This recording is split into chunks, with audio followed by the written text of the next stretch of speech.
nothing of the world beyond the king's royal court. But two of these women are about to die a gruesome death. The name of their executioner is one you might have heard: Sun Tzu, warrior, philosopher, and creator of The Art of War. This ancient text holds the keys to victory in war and life. Now, the art of war's tactics and strategies are revealed in graphic detail to help solve a military mystery.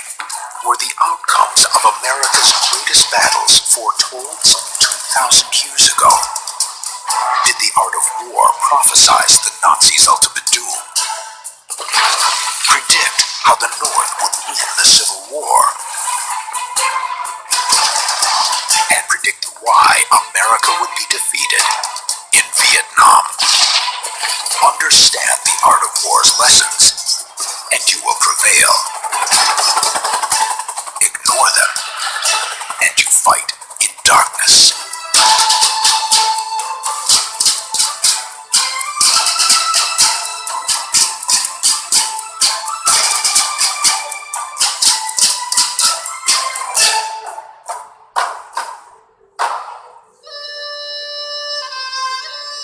King Helou, ruler of the Chinese state of Wu, agonizes over a growing threat. A hostile neighbor is poised to invade. Desperate to defend his kingdom, Helou summons one of the greatest military minds in history, Sun Tzu. Sun Tzu is important because he has a cohesive, holistic philosophy of how to approach strategy. If you listen to Sun Tzu, if you follow his principles, you will be victorious. If you ignore him, you do so at your own peril, because you will definitely lose. Sun Tzu assures King Helou that he can train the smaller Wu army to overcome and defeat the larger invading force. King Helou asks Sun Tzu, challenges Sun Tzu in something of a mocking way. He says, "You claim that you can turn anyone into a soldier. Can you turn these palace women, these spoiled, soft concubines, into a fighting force?" Sun Tzu answers, "Of course I can." He simply shows the women what the important maneuvers are. He chooses the two most senior of these concubines to serve as platoon leaders, and charges them with making sure discipline is observed in their units. But when Sun Tzu orders the exercise to begin, the women simply laugh. So Sun Tzu say, "Well, okay, maybe my instructions were not clear to you. Let me rephrase again my instructions to you.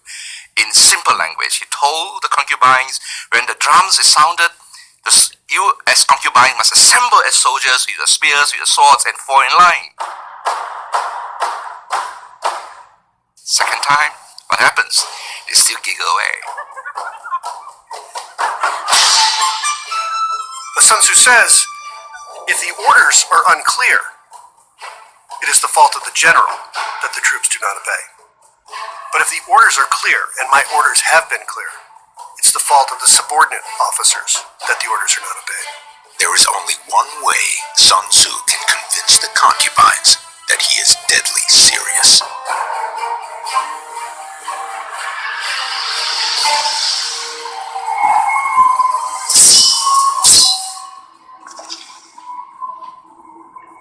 To Sun Tzu, war is a matter of life and death.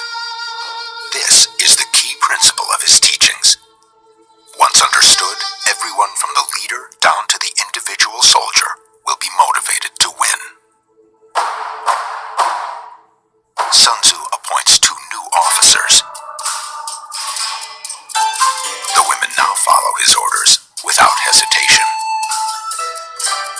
And the big takeaway from this incident for King Helou is that even a state like Wu, which is relatively weak in terms of numbers compared to its larger neighbor Chu, can nonetheless wield disciplined, effective military force if they take Sun Tzu's teachings to heart and implement them throughout their military.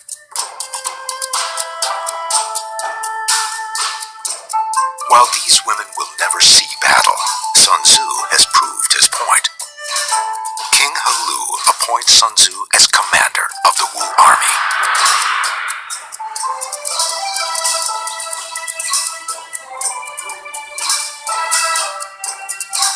Sun Tzu must now make good on his promise to train a force of 30,000 to fight an army 10 times larger. The strategies and tactics he uses in this showdown become the foundation of his masterwork, The Art of War. Sun Tzu writes The Art of War around 500 BC. The book is written on vertical bamboo strips, each the length of a chopstick. Each strip contains 15 to 25 Chinese characters.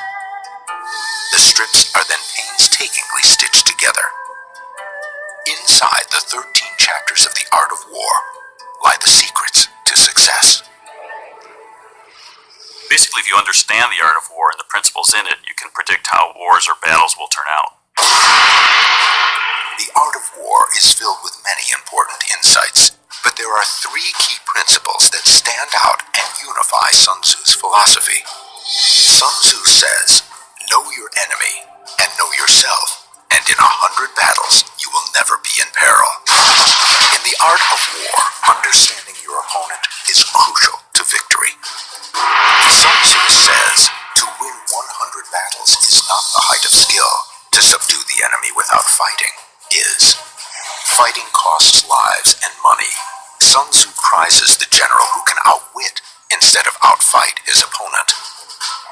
Sun Tzu says, avoid what is strong, attack what is weak.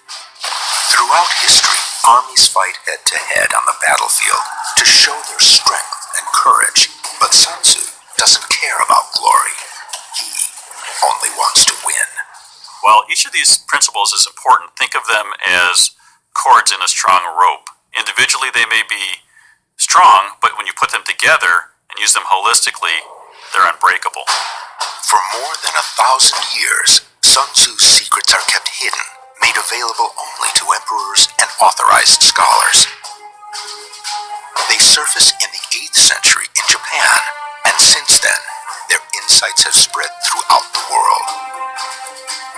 More recently, The Art of War has spawned hundreds of books that apply its teachings to sports, politics, and business. Today, it's part of the core curriculum at many war colleges, including West Point. But as we shall see, Sun Tzu's advice isn't always heeded, which often leads to disaster.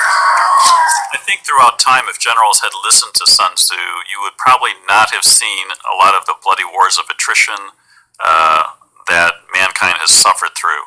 He was very focused on how do I achieve my goal with the minimum amount of resources used, with the minimum amount of destruction. Sun Tzu's principles are about to be put to the test. Sun Tzu has trained the army of Wu to defend itself against the powerful state of Chu to the west. The outset of this war between Wu and Chu, when Sun Tzu is given command of an army of Wu, it seems that Chu holds all the advantages.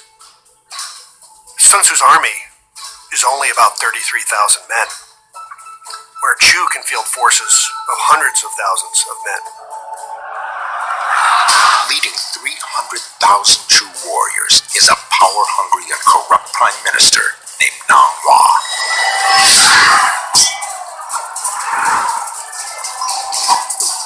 Nang Hua cuts a swath of destruction through the Chinese countryside. Outnumbered nearly 10 to 1, Sun Tzu could prepare his defenses and wait for the Chu onslaught. But being Sun Tzu, he does the unexpected. He invades Chu.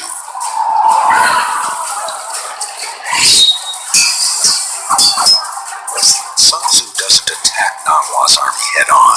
He chooses soft targets, like remote outposts and border crossings. unwise for Sun Tzu to try to seek a decisive engagement early in this war by attacking the Chu army directly. He simply does not have the mass necessary to do that.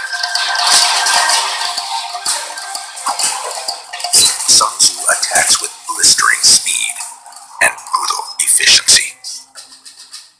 Nanghua immediately launches counteroffensives, but when the reinforcements arrive, Sun Tzu's soldiers are gone and attacking the next location.